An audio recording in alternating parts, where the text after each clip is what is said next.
What's the point of doing something you're not good at and you don't enjoy doing? Your chances of success will be diminished. I just kind of want to go back to something that we talked about previously. I think with regards to education, a lot of times maybe your success has made you kind of like an outlier because you didn't go through the regular education system and stuff. I think in China, a lot of young students are not really presented with other opportunities to actually, do something else other than education. If they don't pass the Gaokao exam, they don't get into so much pressure again. A university. I think their opportunities are very limited. So I think you do actually need to use that as a stepping stone.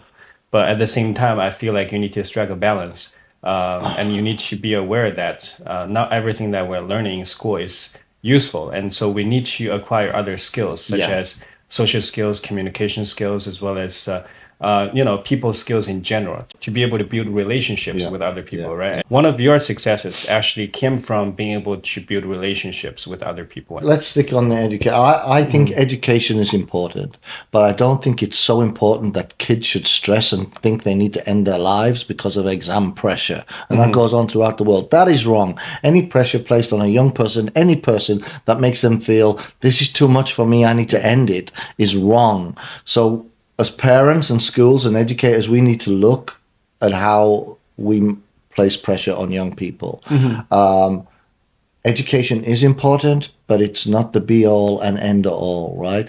I actually believe that some of the things we're taught in school are so useless. And it goes back to categorizing and identifying people's skills, strengths early, right? I have never, ever, since I left school at 16, 17, 40 odd years ago, right? More than 40 years ago, ever had to use Pythagoras theorem, ever had to work out the circumference of a circle, right? Never. Work out the angles of an isosceles triangle or whatever. It's just not there. And I really do think, and this is why my business now focuses on developing courses and classes on soft skills, the ability to communicate, the ability to negotiate, raising people's confidence, raising people's self-esteem, entrepreneurial skills, employability skills, right?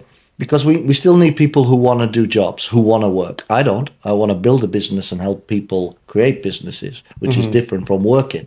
But we still need those people. But those people need help and to be skilled, right? There are so many people around the world who are not academic but have great personalities and have great empathy with people and are good talkers. But we do nothing to develop those. When they're young people, right? I mean, not everybody is a leader. Not everybody because is a leader, I think a part of a personality is kind of innate, and another huge part of a personality is something that's developed later on in life, I believe, because of your environment. Experience and environment, people that you've kind of hung around with. Right? Well, we have an expression, right? You're a product of your environment, and your environment are the places, your experiences, and the people you hang around with, right? There's a saying in English: "You are who you hang around with." Yes, right? We get influenced a lot by the environment that we're in. So I feel like a huge part of a personality is not innate and is something that can be developed. But I also feel like there is a part of a personality that's kind of innate as well. Not everybody is supposed to be a leader and can be a leader, but I do think that we need to cultivate leadership skills and social skills, interpersonal skills, all different kinds of skills in school, so that some people that possess these quality traits can uncover their potential. You can see these different personality traits in kids. Yeah, definitely. And the younger we start, the better. You can watch young kids in a primary school and you will always see a leader, an organizer. One of the kids organizing the rest. We play the game this way, right? We play the game my way, and the other kids are happy to go. Okay, you are the boss. Let's play your way. So you see that, and I think if you nurture that, the earlier the better. Where the brain is more pliable and more open. I think that needs to be done. More work needs to be done like that, because the education system currently is to design. It's designed to make you an employee. Yeah, workers. They want workers, right? They want workers or academics, but the world is not like that. Education and the world itself as you say, not everyone are leaders, and jobs are going. AI will replace millions of jobs. AI, you will not need a computer programmer, right? Yeah. You will not. AI will take care of that. I use AI every day. Many AI tools every day. I showed you yesterday. People are scared because AI will make people redundant, out of work, and it will. But what AI will not replace are people skills. We have a saying: people buy from people. Yeah. We build relationships with people. You won't build a relationship with AI, but it will put you out of work if you are in a simple, automated, technical task. But if you're a salesman or you're a marketeer, then it will only help you or enhance you. You know, AI now, look at AI will replace academics because all the information they have. I know that academics will hate me for saying it, and I work in university, but all the information AI has, it can write papers, it can mark papers. You know, But don't you think that we are not taught the ability to think anymore if we rely too much on AI? I think we're lazy as a world population anyway now. I think COVID made a lot of people, this is a different subject, right? But I think COVID and people being stuck in their home for a long time caused several issues. One, there's lots of people saying they are mentally unwell Yeah. now, right? For me, that means they weren't very good communicators or people. I'm not dissing mental health, but I'm like, I was in quarantine in a foreign country for a year. And I'm okay, Yeah. right? So I think it's strength of mind on your mindset anyway, right? Yeah. But I actually think now because of COVID, some people have got lazy. Some people don't want to go to work. There's people who still want to work from home when the world is now operating at 99% as it was before COVID. Yeah. You know, I just think some people have got lazy. So I've heard this saying somewhere.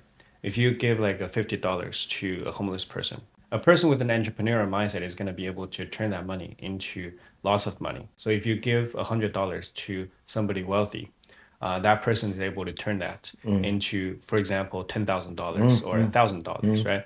But if you give the money to somebody with a poor mindset, it's not so much about their assets. They might be really poor, but they have a great, for example, entrepreneurial mindset or whatever, and they know how money works, and they're able to turn that money into a really good investment.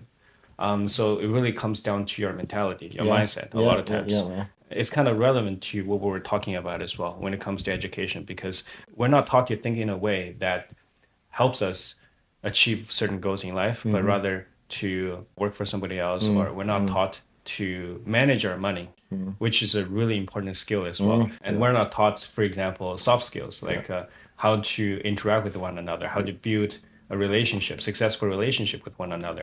And I feel like in general, people's attention span is a lot shorter. And the consumer's culture is kind of consuming us in a way, because when we watch very short videos on social media platforms, we kind of get addicted to dopamine, the dopamine hit. The dopamine hit, yeah. So we're constantly seeking instant gratification. And one of the most important traits of a successful person in life is to get used to delayed gratification. That's something that we touched upon yesterday as well. Because if you want to succeed in life, for example, let's say if you want to succeed in playing piano, you want to be like the best pianist in the world, you have to spend many years training yourself and honing your techniques to be able to become a great pianist. But because of the instant gratification, the dopamine hit that we're used to nowadays, we want to succeed instantly, or we want to do something instantly. So a lot of people are not patient enough to develop a long-term successful relationship, or they're not able to stick to something over a long period of time. It's like a ready meal kind of culture. You're right. Yeah. Again, it affects many people. I think, but the social media generation are more affected. The young people, like 30 and below, are more affected by that. They want instant gratification. You should plan in the time it will take. So you have to prepare for like some instant gratification, some delayed gratification, maybe no gratification, right?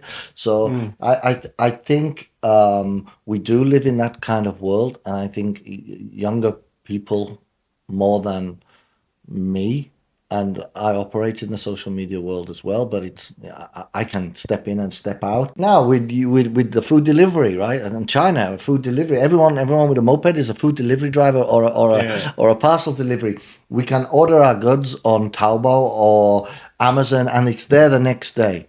We don't like to wait, right? You know, if we don't get a text, oh my God, nobody has texted me in the last 30 seconds. I'm not popular. I must kill myself. Bullshit, right? It's just in this instant gratification thing is killing patience, and it's affecting people, right? And they live in a false world, right? They don't live in the real world. I think we had this conversation yesterday while we walked. Lots of people now put out an impression. Look at me, I'm living a great life. Aren't I beautiful or aren't I clever? But as soon as they knock the camera off, they sit down and cry and go, I'm so lonely. I'm so, you know, it's all fake. It becomes almost something like we're constantly seeking validations. We're constantly seeking approval from other people. And if people like our post, then we instantly feel better. Dopamine hit, like you said. Yeah. But I think what it's about in life is if you add no value, you're of no value.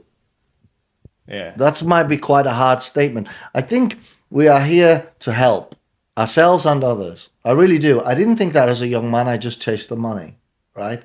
But I've been fortunate enough in my life that I've had mentors and advisors and family and friends who have just done nothing but help me. Yeah. Help me find a good job. Help me guide me through a good job. The best experience of my working life taught me that I was not designed to be a worker. And that was the two guys who were my bosses at IBM and Huawei. They are my friends still, and they will be my friends when they're gone and I'm gone, right? Because they said, Paul, what you do, you're good, you're different. Some people don't like it, but you are who you are, right? Add value. And so I try to add value. Yeah. And if you don't add value to someone in some way, then you are of no value. Yeah. I mean, a lot of times it's reciprocal, right? Yeah.